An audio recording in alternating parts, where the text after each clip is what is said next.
দেশ তারেক রহমান চালায় না, চালায় কে তাহলে? সালাউদ্দিন আহমেদ। কেন মনে হচ্ছে সালাউদ্দিন আহমেদ? 5 আগস্টের সময় সালাউদ্দিন এমপি রে খুঁজা পাওয়া যায় নাই, স্বরাষ্ট্রমন্ত্রী খুঁজা পাওয়া যায় না এলাকায়। আর আমরা এত কিছু করলাম, আজকে আমাকে বুকে লাগতে মারে। কারেন্টের বিদ্যুতের ভাট বেড়া দিতেছে, মার্কেটে যা দেখেন আমরা ইস্কা চালায় 100 টাকার একটা বাজার করতে খাইতে পারি না, এত জিনিসের দাম। তাহলে দেশকে চালাইতেছে, দেশ নিয়ন্ত্রণ করতেছে তোমার সালাউদ্দিন। তারেক রহমান দেশ চালাইতেছে না, খালেদা জিয়া দেশ চালা গেছে না, কত সুন্দর ভাবে দেশ চালা গেছে। ওনার আব্বা ছিল, ওনার আব্বা কত সুন্দর ভাবে দেশ চালা গেছে, আমরা দেখছি না আমাকে বয়সে। উনি এই কাজটা করতেছে কি মানে কয় বছর, 5 বছর। শেখ হাসিনা 17 বছর জ্বালাইছে, পতন ঘটে গেছে, লাস্টে বাংলাদেশ থেকে পালা যাইতে হয়েছে। আমি সরকার বলবো এমন কিছু করেন না, জনগণের বুকে তোমার আঘাত দিয়ে কোনো কাজ করেন না। প্রত্যেকটা ইস্কালের আজকে সিটি কলেজের সামনে থেকে 3টা ইস্কালের ধরেছে, 3 মাস করে জেল, ইস্কা ডাস্টবিন লয়ে গেছে। সালাউদ্দিনের এই অর্ডারে গরিবের কি ভালো খাইতে চাই? 5 আগস্টের সময় তো সালাউদ্দিন তো মাঠে নামে নাই, রাস্তা তো অবরোধ করে নাই, অবরোধ করছে আমরা জনগণ, সাধারণ পাবলিক। ইস্কালা জীবন পর্যন্ত দিছে,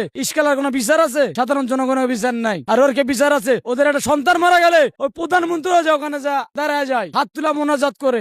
ইস্কালা মারা গেলে, চেঞ্জিয়ালা মারা গেলে, মোটরসাইকেল মারা গেলে বিরোধ নাই, কোনো প্রতিবাদ নাই। ঈদের ময়দানে কতগুলো টাকের উপর যাত্রী লিয়ে যা 20 জন না 15 জন লোক মারা গেল, করছে সরকার? কোনো ব্যাখ্যা দিছে? কোনো ব্যাখ্যা দেয় নাই। দেশের লাগা কেউ চিন্তা করে নাই, দেশের লাগা দেশ চুষে খাইতে যা করা লাগবে এটাই করে সবাই। তার দেশ চালাইতেছে সালাউদ্দিন, সালাউদ্দিন যা কইতেছে তারেক রহমান তাই বলতেছে। আমরা তো একটু হলো মাথায় বেন কাটাইতে চলতেছি, রাস্তাঘাটে চলি, হাজার হাজার শিক্ষিত মানুষের চলি।